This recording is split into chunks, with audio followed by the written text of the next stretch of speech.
C-vitamiini vaid meie Astepõllumarjatel on kuni 176 mg%, see tähendab seda, et vähemalt 50 grammi peate sööma marju. Minu teada marjakaal on 4–7 grammi. Nii et kui te suured marjad võtate, mis on tõesti suured, tegelikult sisaldavad rohkem vett, nii et jällegi ei tule välja. Aga Astepaju on üks hea asi. Ja Astepaju õli on väga hea asi ja Astepajus on neid samu hapendamisvastaseid ühendeid hästi palju. Nii et, aga proovige kodus teha ühte jooki, mis on meie instituudi selline tutvustusjook. See on Astepaju mahl piimaga. Kui te sellega hakkama saate, siis olete tublid, siis olete head toidutehnoloogid. Viinamarjadest nii palju, et punane vein, mis tehakse siis punastest viinamarjadest, sisaldab väga palju resveratrooli ja see on just nimelt see, mis on põhjustanud ameeriklaste suure kadeduse, sest prantslased söövad nii hästi, aga südamehaigusi on nii vähe. Ameeriklased tahavad ka hästi süüa, aga südamehaigusi palju.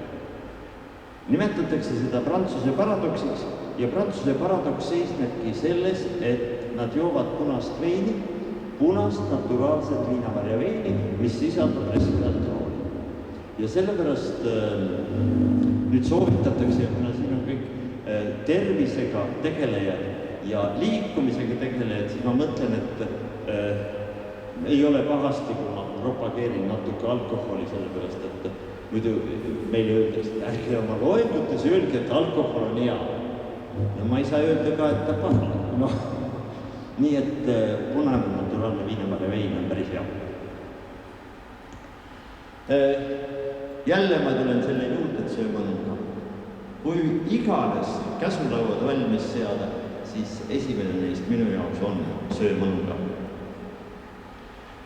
Mõnuainetest tihtipeale küsitakse kas kohvi ja kas tee ja mis iganes. 3–5 tassi kohvi, välja arvatud ägeda südame puudulikkuse korral, on tõestatud, et ei ole teile surmav. On, nii ta on.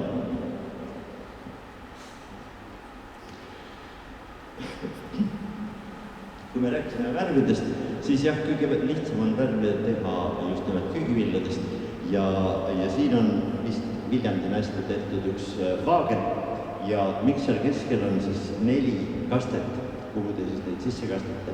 Me võtsime sealt šnitti natukene Goethe emalt, Frau Goethelt, sest Frau Goethe oli oma piirkonnas väga hea värviliste kastmete pakkuja ja siis ma palusin naistel ka teha 4 värvi kastmeid selle köögivilja vaagna juurde ja neid kastme kausse ma ei tahtnud seal sugugi näha ei portselanist, ei klaasist, ei millestki, vaid see, mis on söödav.